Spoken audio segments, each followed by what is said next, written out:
Dahil tayo ay tinaguri ang Mariang Basurera, syempre, alam nga na mag-uopisina tayo, kundi tayo na mamasura, dadalhin ko kayo sa aking lamisa, pero hindi ko na kayo sinasama sa aking pamamasura kasi sa isang channel ko ay nandoon lahat ang full video ng aking ginagawa.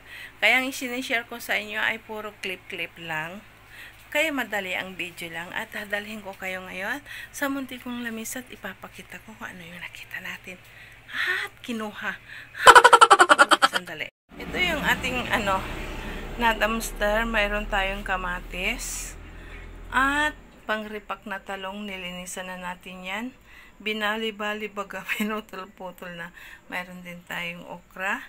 Mayroon tayong dalawang kamuti. Mayroon tayong siling panigang. Konting bitsuelas. Mayroon din tayong luya. At makakuha rin tayo ng dalawang pipino at puso ng saging. O, diba? Ito yung ating nakuha. Dahil nga tayo ay dumpster diver, diba?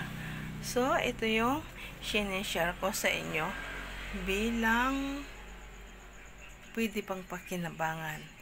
Diba? Kahit sa Pilipinas, mayroon tayong makukuha at madadali.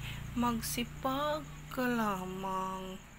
So, ito na muna yung i-update ko sa inyo bilang si Mariang Basurera ay masipag mamasura, mag-dumpster diving.